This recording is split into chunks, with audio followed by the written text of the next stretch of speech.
کسی بھی جملے کی نحوی ترکیب باضابطہ طور پر کرنا چاہتے ہیں تو مندرجہ ذیل باتیں ضروری ہیں۔ ان میں سب سے پہلے ترجمہ۔ آپ کو اس عبارت یا جملے کا مکمل ترجمہ معلوم ہونا ضروری ہے۔ نمبر 2، مکمل عوامل نحو آپ کو یاد ہوں، نیز ان کا عمل بھی آپ جانتے ہوں۔ نمبر 3، اسم، فعل، حرف اور معرفہ نکرہ، معرب و مبنی، منصرف و غیر منصرف، ان سب کے مابین آپ فرق جانتے ہوں۔ چلو آج کے درس کا آغاز کرتے ہیں۔ اعوذ باللہ من الشیطان الرجیم۔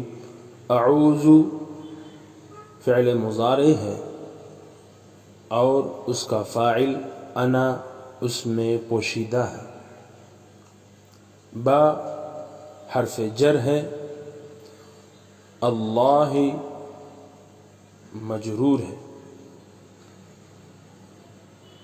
باجار اپنے مجرور سے مل کر اعوذ فعل کا متعلق اول، من حرف جر ہے، الشیطانی مجرور ہے اور وہ موصوف ہے۔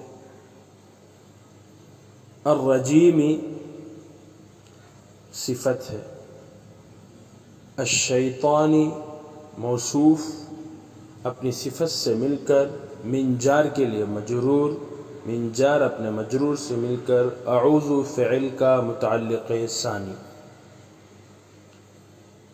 اعوذ فعل اپنے فاعل انا اور دونوں متعلقوں سے مل کر لفظاً جملے فعلیہ خبریہ ہوا اور معناً جملے فعلیہ انشائیہ ہوا۔